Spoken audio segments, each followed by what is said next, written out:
Bonjour, bonsoir. Alors, petit livre du jour. Bon, j'avoue, je vous dis ça comme si c'était des surprises. Alors, vous voyez la vignette, forcément, vous savez de quoi je vais parler. Mais ça met un petit peu d'ambiance, hein. Non, plus exactement, je vais vous parler de La Ligne Verte. Alors, forcément, je pense que la moitié des gens, voire le trois quarts, ont déjà vu le film. Ou si vous ne l'avez pas vu, foncez, parce que franchement, ce film, il est magnifique. Je l'ai vu, je crois, au moins une fois par an.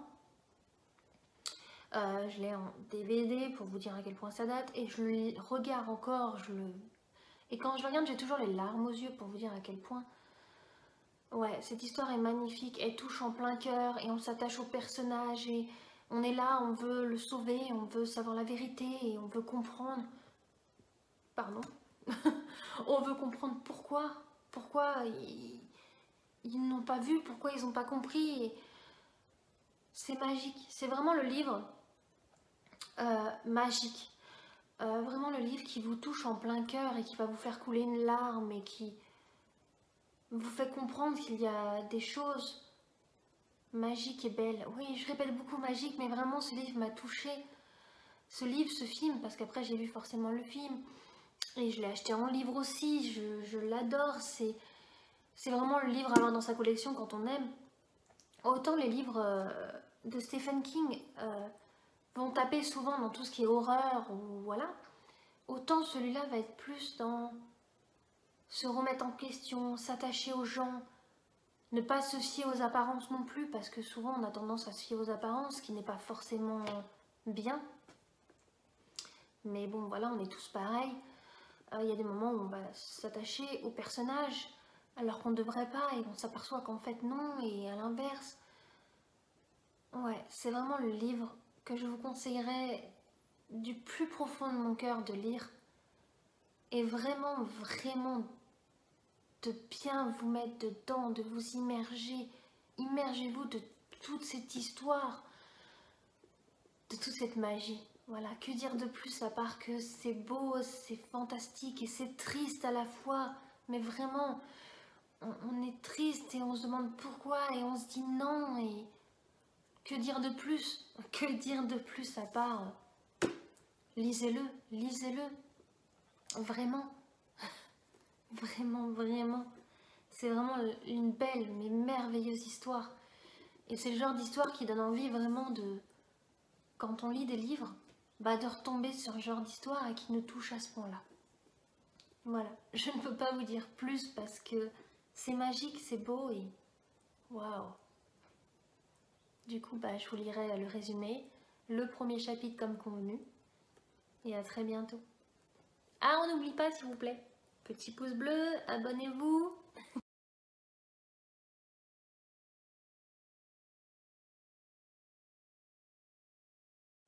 Petit résumé de La Ligne Verte, même si vous connaissez l'histoire, je vous le fais quand même. Paul Edgecombe, ancien gardien-chef d'un pénitencier dans les années 1930, entreprend d'écrire ses mémoires. Il revient sur l'affaire John Caffey. Ce grand noir au regard absent, condamné à mort pour le viol et le meurtre de deux fillettes, qui défraie la chronique en 1932. La Ligne Verte décrit un univers étouffant et brutal où la défiance est la règle. Personne ne sort indemne de ce bâtiment coupé du monde où cohabite une étrange souris apprivoisée par un cajun pyromane, le sadique Percy Wetmore et Caffey, prisonnier sans problème. Assez rapidement convaincu de l'innocence de cet homme doté de pouvoirs surnaturels, Paul fera tout pour le sauver de la chaise électrique. Aux frontières du roman noir et du fantastique, ce récit est aussi une brillante réflexion sur la peine de mort. Voilà, comment vous dire, tout est dit. Je vous lis les premiers chapitres.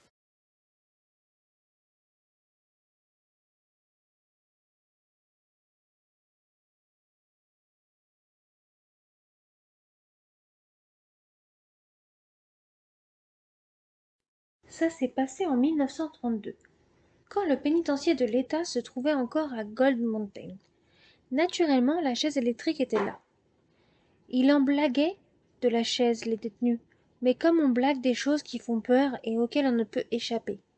Il la surnommait Miss 100 000 volts, la veuve courante, la rôtisseuse, et de rigolos de la note d'électricité et du directeur mort, qui devrait passer sa dinde de Noël à la rôtisseuse, vu que Mélinda, sa chère moitié, était bien trop malade pour cuisiner. Mais pour ceux qui devaient vraiment s'asseoir sur cette chaise, l'humour n'était pas au rendez-vous. J'ai présidé à 78 exécutions pendant tout le temps que j'ai servi à Goldmontaigne, et je peux affirmer que la plupart de ces hommes prenaient conscience jusqu'à la moelle de ce qui les attendait, sitôt qu'on leur sanglait les chevilles aux pieds en chêne massif de 100 000 volts, et réalisaient que leurs jambes avaient achevé leur carrière. Le sang circulait toujours en eux, les muscles étaient encore solides, mais ils étaient quand même fichus. Ils n'iraient plus se balader dans les bois, ni danser avec une fille à un bal champêtre. C'était d'abord par les chevilles que les clients de la Miss prenaient connaissance de leur mort. Ils disaient leurs dernières paroles, des phrases souvent bizarres, incohérentes, puis on leur passait une cagoule en soie noire sur la tête. Cette cagoule, c'était soi-disant pour leur confort, mais j'ai toujours pensé que c'était pour le nôtre, pour nous épargner leur dernier regard, cette insoutenable expression de désespoir à l'idée qu'ils allaient mourir attachés à cette chaise. Il n'y avait pas de couloir de la mort à proprement parler à Coldmontaigne, seulement le bloc E, à l'écart des 4 autres blocs et 4 fois plus petit qu'eux, avec des murs en briques et un abominable toit de tôle qui luisait sous la pluie d'été comme un œil de verre, avec 6 cellules à l'intérieur, 3 de chaque côté d'un large corridor, des cellules individuelles, un sacré confort pour une prison. Mais leur occupant l'aurait volontiers échangé contre un trou à rats dans n'importe lequel des autres blocs. Croyez-moi, ils auraient tout donné pour ça. J'avais une seule fois durant toutes mes années comme gardien-chef, les 6 cellules n'ont été occupées en même temps. C'est toujours une consolation. 4, ça a été le maximum. Et 4, c'était déjà un petit coin d'enfer.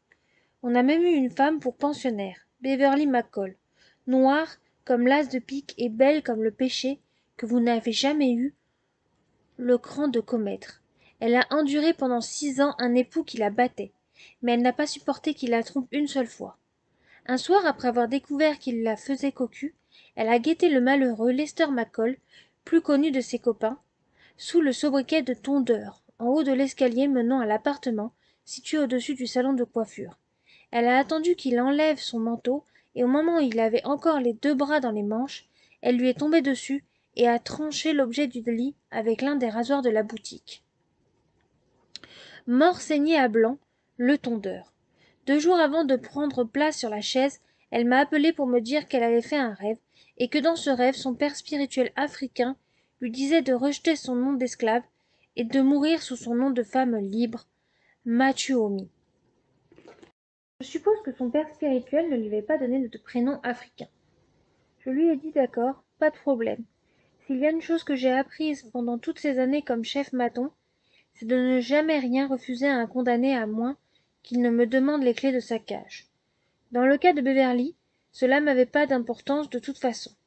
Le lendemain, sur le coup de 3 heures de l'après-midi, le gouverneur m'appelait pour m'annoncer que la condamnation à mort de madame McCall était commuée en détention à vie au centre pénal pour femmes de Gracie Valley.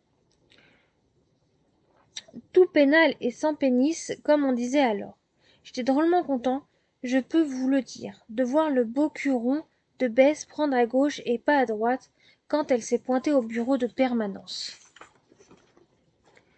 35 ans plus tard, oh oui, au moins 35 ans, je suis tombée sur son nom à la page nécro dans le journal. Il y avait sa photo, un visage noir, sec et ridé, entouré d'un halo de cheveux blancs, comme une barbe à papa. Le nez chaussé de carreaux à monture constellée de faux diams. C'était ma Beverly. Elle avait passé les 10 dernières années de sa vie en femme libre, disait sa nécrologie, et avait sauvé de l'abandon la bibliothèque municipale de la petite ville de Rem Falls. Elle avait aussi tenu la classe de catéchisme et su se faire aimer de cette petite communauté. La bibliothécaire succombe à une crise cardiaque, disait le titre.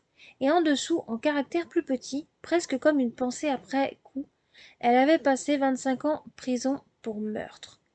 Seuls les yeux grands et brillants derrière les lunettes avec les faux diamants n'avaient pas changé. Les yeux d'une femme qui a 70 ans et quelques n'hésiterait pas à rejouer du rasoir si la situation l'exigeait. On reconnaît toujours les assassins, même s'ils finissent comme vieilles bibliothécaires dans de petites villes paisibles. On le sait quand on a passé comme moi autant d'années en leur compagnie. Il n'y a qu'une seule fois où j'ai douté et remis en question la nature même de mon travail. C'est d'ailleurs la raison pour laquelle j'écris ce livre. Un lino d'un vert pisseux recouvrait le sol du large couloir traversant le Black E, et ce qu'on appelait dans les autres prisons la dernière ligne était chez nous à Gold Mountain surnommée la ligne verte. Le couloir faisait une trentaine de mètres d'un bout à l'autre. Au départ, il y avait une cellule de contention, à l'arrivée une bifurcation. Prendre à gauche signifiait vivre. On pouvait ainsi qualifier le fait de tourner en rond dans la cour de la prison. Mais il était nombreux à y passer de longues années et sans dommages apparents. Tout un petit peuple de voleurs, de violeurs, d'incendiaires et d'escrocs, chacun parlait son langage, marchant à son pas et faisait ses petites affaires. Prendre à droite était une toute autre peine de manche. D'abord vous entriez dans mon bureau, et vous passiez devant ma table de travail, flanquée du drapeau américain à gauche et de celui de l'État à droite. Dans le fond de la pièce, il y avait 2 portes. L'une donnait sur les toilettes que les gardes du bloc et moi-même utilisions. L'autre porte ouvrait une espèce de réserve. C'était là que le terminus de la ligne verte. La porte était basse, je ne pouvais la franchir sans incliner la tête. Et John Café, lui, dut carrément se plier en 2. Il y avait un palier, puis vous descendiez 3 marches de ciment et vos pas résonnaient sur le plancher du bois brut. Une petite salle misérable, sans chauffage, avec un toit de tôle, comme celui du bloc dont la réserve n'était qu'un appendice. En hiver, il faisait assez froid pour vous faire une écharpe de buée, et en été vous étouffiez. À l'extension d'Elmer Manfred, en juillet ou août 1930, si mes souvenirs sont bons, on a eu 9 témoins dans les pommes. Sur le côté gauche de la réserve, là encore, c'était la vie, des outils, des sacs de légumes secs, des graines pour les plantations du printemps dans les jardins de la prison, des rouleaux de papier toilette, des plaques de fer blanc pour la tôlerie, des sacs de chaux pour délimiter les terrains, des baseballs et de football. Les jouaient dans ce qu'on appelait le pré, et les après-midi de match étaient impatiemment attendus à Gold Mountain. À droite, une fois de plus, la mort. La veuve courante en personne trônait sur une estrade de planches dans le coin sud-est de la réserve, pieds et accoudoirs en chêne massif, qui avaient absorbé la sueur de terreur de tant d'hommes dans leur dernier instant. Et accrochée sans façon au dossier, la calotte métallique hérissée d'une grosse électrode, un vrai casque de robot pour Bambino, comme on en voit dans les BD de Buck Roger. Un câble électrique partait de l'électrode pour passer par un trou dans le mur de terre-peint derrière la chaise. À côté, par terre, il y avait un seau en fer blanc. À l'intérieur, une éponge découpée à la dimension de la calotte. Avant les exécutions, on la trempait dans l'eau salée pour mieux conduire l'électricité dans le cerveau du condamné.